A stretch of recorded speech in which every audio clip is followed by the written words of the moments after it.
Hi everybody and welcome to the update from the ANU Medical School from today, the 23rd of April 2020. First of all, here are the answers to the quiz from last week. The soccer player that was shown was Ferenc Puskás, who played for the Hungarian national team, the Mighty Magyars, and he's considered to be one of the best soccer players of all times. The picture was that of the 1954 World Cup final that was held in Bern in Switzerland, where West Germany beat Hungary 3-2 against all the odds. We have a winner. The fastest finger was Slasha Matja, and bonus points go to Krista because she correctly identified the David Elwood Trophy, which is held by the med school faculty at the moment. Here's a picture of David Elwood. If you don't know who he is, I would recommend that you look him up. Don't necessarily look under soccer, but look under David Elwood, academic obstetrician. So this week's quiz photo is here. So behind me you can see the picture of obviously a baseball player. I'd like to know his name, his nickname, which team he played for. He played for a few teams, but which one did he become most famous in? And can you tell me what is his history in medicine? Trying to find a link back. He was unwell, and he has contributed greatly to knowledge in medicine, and I'd like to know what that is. Again, send me an email with the answers. I am very happy and very proud to announce that the annual Canberra Area Theatre Awards that were given away on the 18th of 4th, recognising the best amateur productions, awarded the best original work to the 2019 Med Review production for the script of For How to Train Your Doctor. Congratulations to Alexander Wood, Ben Harris, Gabby Gross, Catherine Parker and Will Dunlop. Well done, we're very, very proud of you, and it was a fabulous Med Review. Just a bit of an update on learning. The ANU Library has made a learning guide available that is on their website, particularly to learning during the online learning period during COVID. And they've also made a link available for temporary access to medical e-resources that we usually don't have. Just follow the links or look on the ANU Library website. Here's an update on placements. If you haven't heard it yet, but the medical students of year 3 and 4 will return to their clinical placement as early as next week. The ITCH students in year 3, so that's the general practice placements, urban general practice placements and pediatric placements, will commence on the 5th of the 4th. All other placements will start next Tuesday, the 28th of the 4th. All supervisors, unit directors, clinical directors and block chairs have been informed. We've written them letters and told them not just that the students are coming back, but trying to get their input also on student roles and responsibilities. We will have a meeting with the Phase 2 students via Zoom this afternoon here on Thursday. Nick Taylor and I will give a bit more detail to the students. I hope that the professional staff can join us as well. And the Dean of the College, Professor Grun, will be saying a few words to the students as well, and I look forward to seeing you all there.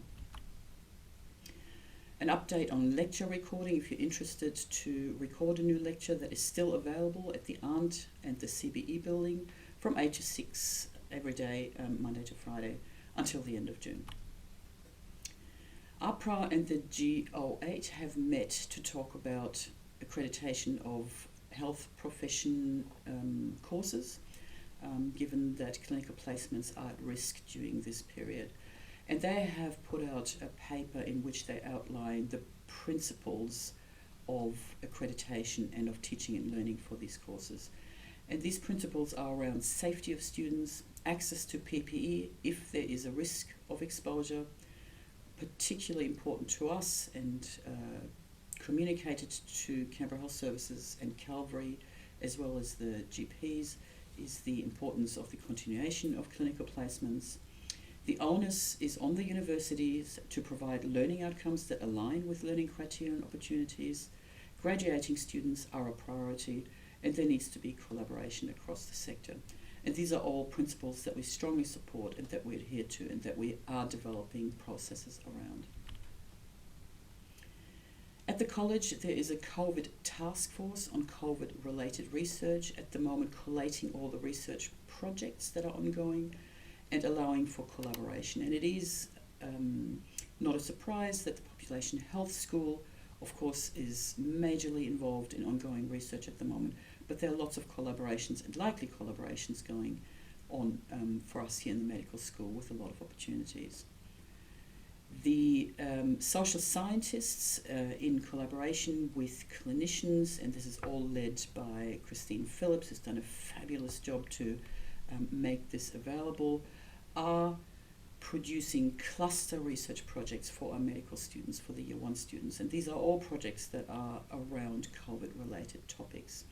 My understanding is that there has been great interest from the medical students, and a huge number, I think 50 or so, are in these clusters, and we're very excited to use this kind of model for future research projects. And I just particularly like to thank Chris Phillips for making this available and being so engaging with others and so innovative in thinking around research projects, particularly for our medical students. Around ANU, you may have heard it, there are thoughts about whether there should be a return to campus planned for.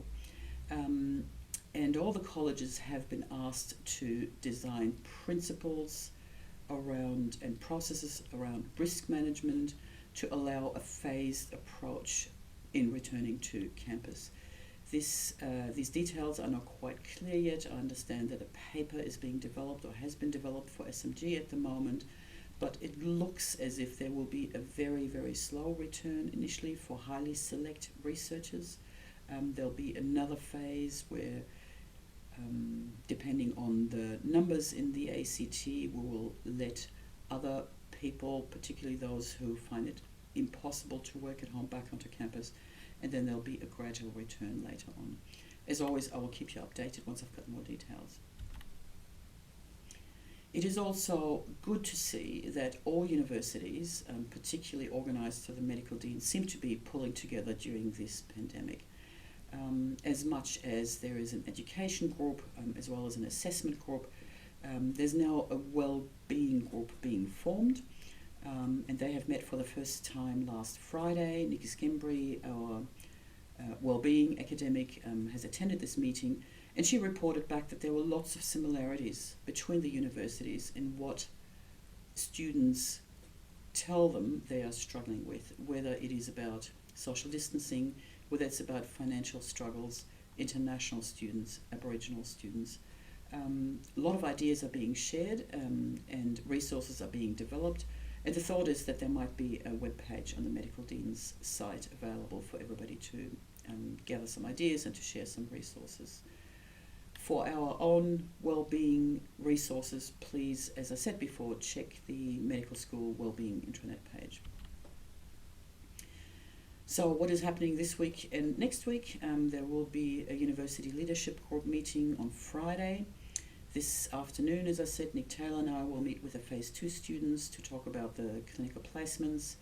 Next week, I will attend another medical deans meeting and a medical education meeting, which is a subgroup of the medical deans. And as we have previously told you, we will continue to send out staff emails twice a week and student emails once a week. Got any issues, anything to tell us, any ideas, suggestions, innovative ideas, please email us at the operationgraduate.medicalschool.anu.edu email address. Thank you so much. Have a lovely weekend. If you're working, thank you for working. I hope that you will be working with lovely colleagues and that it won't be too long and too stressful for you. And for the other ones that are not working, I hope you have a great long weekend. Rest a bit and please adhere to the rules around social distancing. And I'll see you next week. Thank you.